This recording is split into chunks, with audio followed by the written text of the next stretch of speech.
नमस्ते दोस्तों, कैसे हैं आप सब। मैं हूं आपका दोस्त ईशान और आज अस्तित्व की खोज में हम एक ऐसी कहानी सुनेंगे जहां ज्ञान का घमंड चूर चूर हो गया। हमारी आज की कहानी है महाकवि कालिदास के अहंकार की और ये जानने की कि कैसे स्वयं ज्ञान की देवी माता सरस्वती ने उनका घमंड तोड़ा। तो आइए डूब जाएं इस शिक्षाप्रद कथा के सागर में। प्राचीन काल की बात है।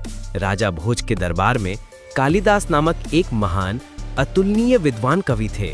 उनकी कला, उनकी विद्वत्ता का लोहा हर कोई मानता था, पर विडंबना ये थी कि इस अपार ज्ञान के साथ ही उन्हें अपनी विद्वत्ता का भीषण घमंड भी हो गया था। उस समय यात्रा के लिए आज की तरह रेल या बस नहीं होती थी। लोग मीलों का सफर पैदल ही तय करते थे। एक बार कालिदास भी अपनी यात्रा पर निकले। धूप तेज थी, रास्ता लंबा था और उन्हें जोरों की प्यास लगी।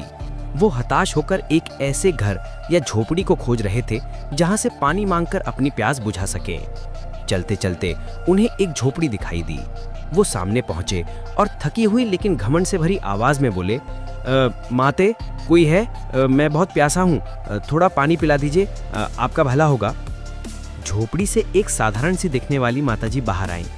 माताजी ने उन्हें देखा और सहजता से बोली, वत्स, मैं तुम्हें जानती भी नहीं, तुम पहले अपना परिचय दो, उसके बाद मैं तुमको पानी अवश्य पिला दूंगी। कालिदास को क्रोध आया।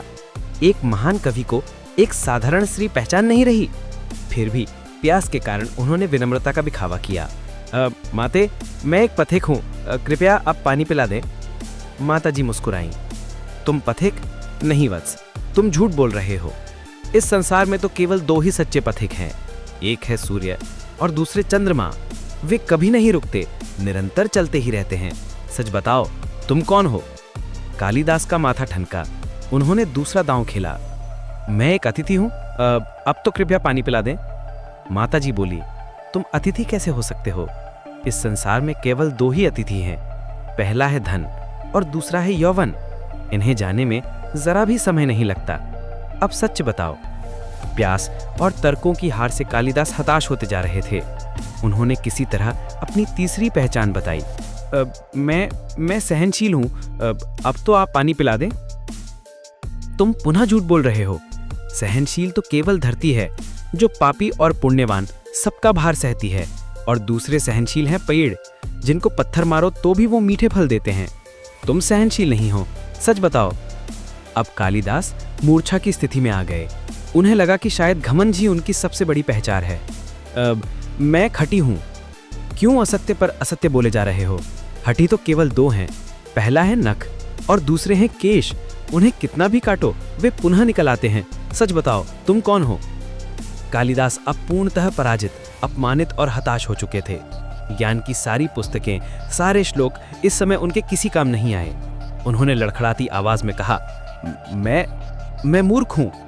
तुम मूर्ख कैसे हो सकते हो?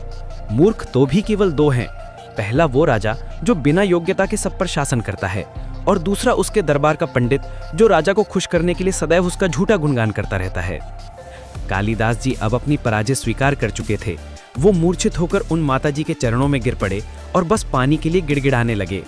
तभी माताजी ने अत्यंत स्नेह और वात्सल्य से कहा, उठो वत्स।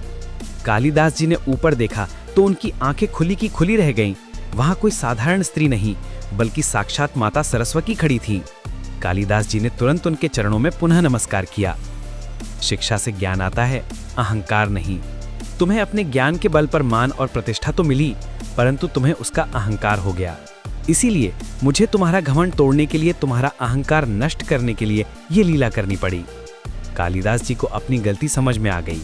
उन्होंने माता सरस्वती के चरणों में शरण जाकर उनसे क्षमा मांगी। माता ने उन्हें आशीर्वाद दिया।